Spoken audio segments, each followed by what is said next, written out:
পিরানে পীর দস্তগীর মেহবুবে সুবহানী কুতুবে রব্বানী শেখ মুহিউদ্দিন আব্দুল কাদের জিলানীর পাওয়ার আল্লাহ রাব্বুল আলামিন অনেক দিয়েছেন।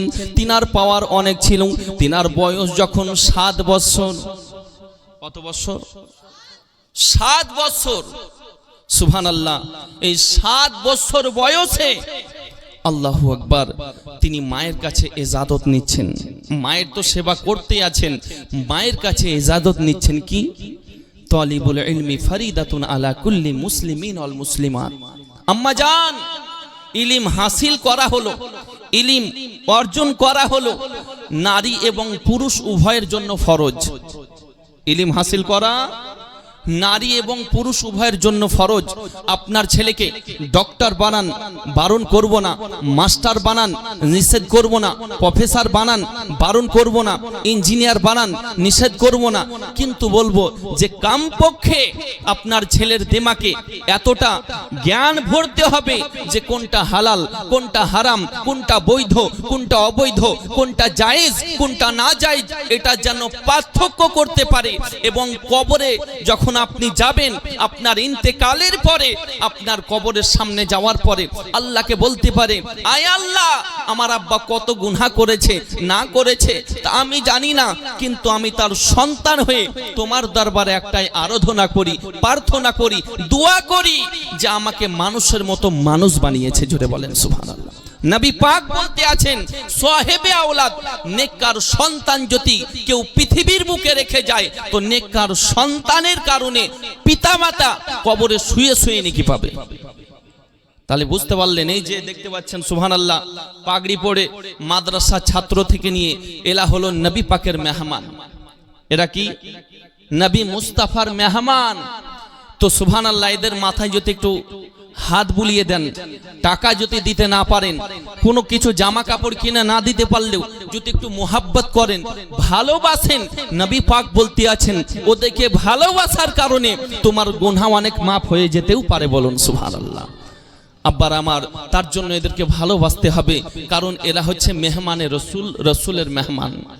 তো নবী পাকের গোলামের গোলামের গোলাম হুজুর গৌসুল আজম মায়ের কাছে ইজাজত নিচ্ছেন। মা, আপনার কাছে একটাই কথা, আবেদন, আরাধনা, প্রার্থনা যে ইলম হাসিল করা হলো নারী এবং পুরুষের জন্য ফরজ, তো আপনার কাছে অনুমতি নিতে চাই। কি না, তো আমি ইলম হাসিল করতে যাব। হুজুর পিরানে পীর দস্তগীর মেহবুবে সুবহানী মাকে বলতে আছেন, ওগো মা জননী, দয়া করে মেহেরবানি করে আমার ইলম হাসিল করার ইচ্ছা জাগে, দয়া করে আপনি অনুমতি দেন, দয়া করে আপনি পারমিশন দেন। হুজুর গাউসে পাকের মা হযরতে উম্মুল খায়ের ফাতেমা, তিনিও আল্লাহর নেককার বান্দি ছিলেন, তিনি আল্লাহর প্যারা বান্দি ছিলেন। তিনি বলতে আছেন, বেটা আব্দুল কাদের, চিন্তা নাই, চিন্তা নাই, যাও যাও, তোমাকে পারমিশন দিলাম, কোনো চিন্তার কারণ নাই।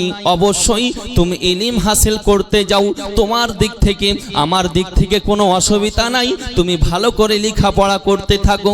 হুজুরের বয়স তখন 7 বছর। বাবাজি হযরতে আব্দুল কাদের জিলানী রহমাতুল্লাহি আলাইহি বাবা মায়ের কাছে অনুমতি নেওয়ার পরে, সুন্দর একটা জুব্বা পরার পরে, মাথার মধ্যে একটা সুন্দর পাগড়ি নেওয়ার পরে টুক টুক টুক টুক করে মাদ্রাসার দিকে যেতে আছেন। মাদ্রাসার দিকে যখন যাচ্ছেন, সেই জামানার একজন আল্লাহর ওলি সেই পথ দিয়ে আসতে আছেন আর বলতে আছেন, বেটা আব্দুল কাদের, আসসালামু আলাইকুম। একবার যখন সালাম দিয়েছেন, হুজুর বড় পীর আব্দুল কাদের বলতে আছেন, ওয়া আলাইকুমুস সালাম, ওয়া আলাইকুমুস সালাম। 2 বার যখন সালামের উত্তর দেন, সাথে সাথে আব্দুল কাদের জিলানীর এই সালামের উত্তর পাওয়ার সাথে আল্লাহর ওলি বলতে আছেন, বেটা আব্দুল কাদের, সালাম দিলাম তোমাকে একবার, সালামের উত্তর 2 বার কেন এলো? তুমি আমার সঙ্গে ইয়ার কি করতে আছো নাকি, ফাজলামি করতে আছো নাকি? হুজুর গাউসে পাক বলতে আছেন, না না না হুজুর, আমি আপনার সঙ্গে ইয়ার কি করি না, ফাজলামিও করি না। হুজুর গাউসে পাককে বলতে আছেন, তাহলে কেন 2 বার আমাকে সালামের উত্তর দিলেন? আমি তোমাকে একবার সালাম দিলাম, তুমি কেন 2 বার উত্তর দিয়েছো? হুজুর আব্দুল কাদের জিলানী জিলানী ও গিলানী রাহমাতুল্লাহ আলাইহি বলতে আছেন, হুজুর আজ থেকে 7 বছর আগেকার কথা, আমি যখন আমার পেটের মায়ের পেটের মধ্যে ছিলাম, আপনি আমার বাড়ির সাইড দিয়ে যেতেছিলেন। আমি সেই সময়তে মায়ের পেটের মধ্যে ছিলাম। আপনি আমাদের বাড়ির দিকে মুখ করার পরে সালাম দিয়েছিলেন, আসসালামু আলাইকুম ইয়া আহলাল বাইত। তখন সালামের উত্তর আমার আব্বা যেহেতু ছিল না, সালামের উত্তর জোরে আওয়াজ পাননি, কিন্তু আমার মা ছিল, বাড়ির মধ্যে আমার ফুপি ছিল, তিনারা সালামের উত্তর দিয়েছেন, আস্তে উত্তর দিয়েছেন। আমি গাউসুল আজম মায়ের পেটে যখন ছিলাম সেই সময়ের ঘটনা, সেই সময়তে আমি আপনার সালাম আমি শুনতে পেয়েছি। আমি মায়ের পেটে ছিলাম, উত্তর যদি দিয়ে দিতাম আমার মা বেহুশ হয়ে যেত, অজ্ঞান হয়ে যাওয়ার কারণ ছিল। তার জন্য আমি আব্দুল কাদের আজ থেকে 7.5 বছর পূর্বের সালামের উত্তর একবার দিয়েছি, আর এখন যে সালামটা দিলেন এই সালামের উত্তর দেওয়ার পরে 2 বার সালামের উত্তর দিলাম। হুজুর আব্দুল কাদের জিলানীকে বুকের মধ্যে জড়িয়ে ধরে বলতে আছেন, লাল এত সুন্দর তোমার কথা, এত সুন্দর তোমার চেহারা, এত সুন্দর তোমার সফট আওয়াজ, আমার মনটা ভরে গেল। তোমার জন্য দোয়া করলাম বেটা, তুমি আল্লাহর প্যারা হবে, আল্লাহর মেহবুব হবে বাবা। সাথে সাথে হুজুর আব্দুল কাদের জিলানী আবার চলতে আরম্ভ করলেন। পিতা সেই জামানার ওলি আবু সলে মুসা জঙ্গি।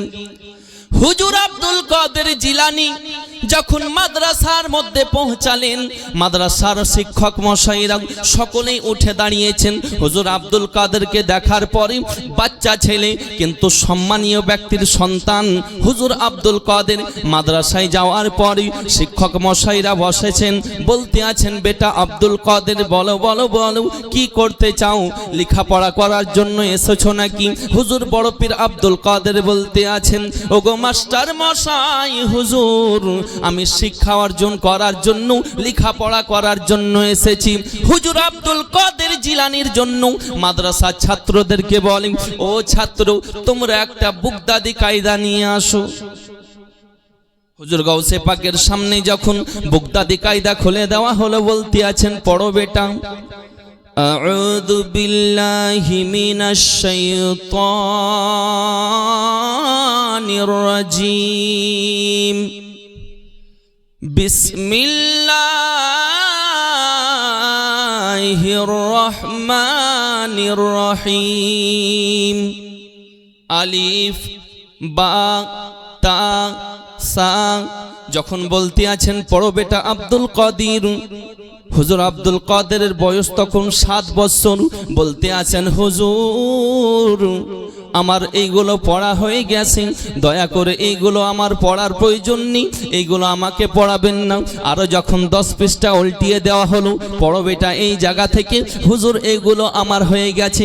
যখন হয়ে গেছে শিক্ষক বলতে আছে, কোরআন নিয়ে আসা যাক। কোরআন যখন খুলে দেওয়া হলো, সূরা ফাতিহা আরম্ভ হয়ে গেল, সূরা ফাতিহা কমপ্লিট হলো।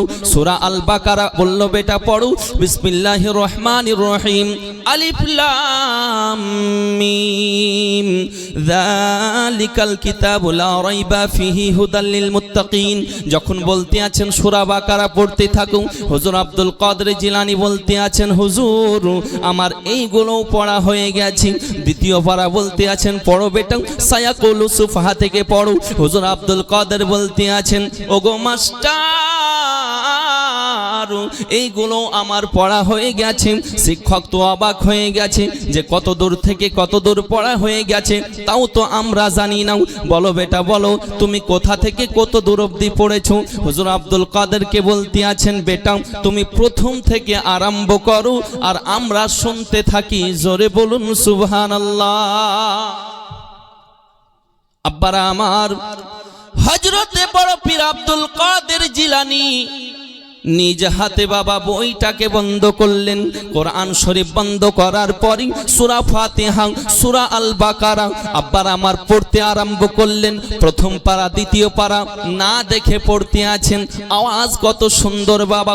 5 পারা হয়ে গেল, 6 পারা হয়ে গেল, 7 পারা হয়ে গেল, 8 পারা হয়ে গেল। সকলেই তো অবাক হয়ে গেছেন। এত সুন্দর আওয়াজ, এত সুন্দর তালাফুজ, এত সুন্দর মাখরাজ, এত সুন্দর কণ্ঠ, এত সুন্দর আওয়াজ, যেন কম্পিউটার মনে হয়।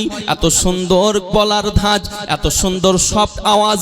আব্বার আমার হুজুর আব্দুল কাদের জিলানীর আওয়াজ শোনার পরে সকলেই পাগল পারা হয়ে গেছে। মাদ্রাসা ছেলেরা অন্যান্য দিন খেলাধুলায় মগ্ন থাকে। হুজুর বড় পীর আব্দুল কাদের জিলানীর পড়াশোনার পরে সকলেই স্টপ হয়ে গেছে, পড়া শুনতে আছে বাবা। 10 পারা হয়ে যায়, হুজুর আব্দুল কাদের থামছেন না। 12 পারা হয়ে গেল, 13 পারা হয়ে গেল, 14 পারা হয়ে গেল, 15 পারা হয়ে যায়, 16 পারা হয়ে গেল।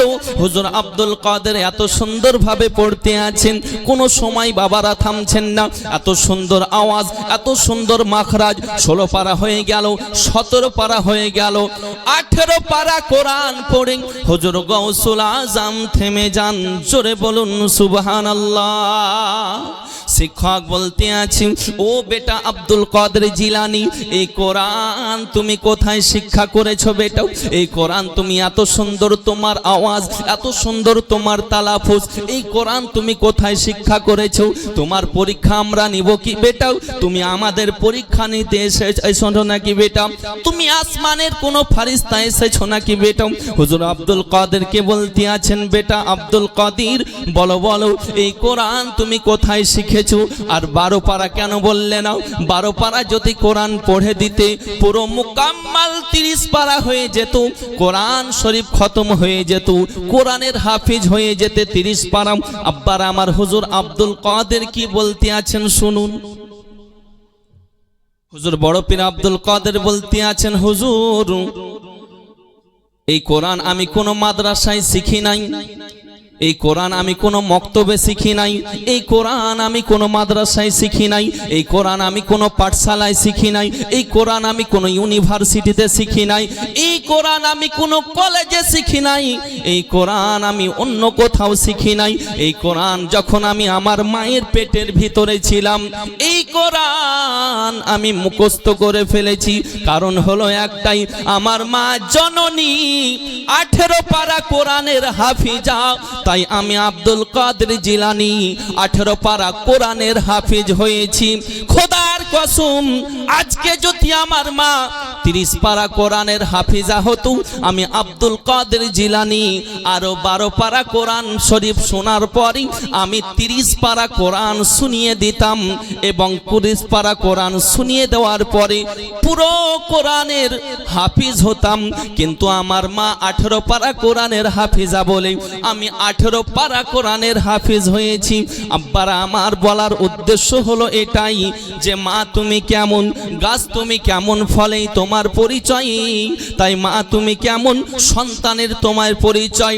ওগো মা জননী, পেটের মধ্যে যখন বাচ্চা থাকবে সিরিয়াল দেখো না মা, পেটের মধ্যে যখন বাচ্চা থাকবে তখন তুমি ডান্স করো না মা, পেটের মধ্যে যখন বাচ্চা থাকবে ফেসবুক চালাও না, পেটের মধ্যে যখন বাচ্চা থাকবে এত গান বাজনার দিকে মেতে থাকবে না।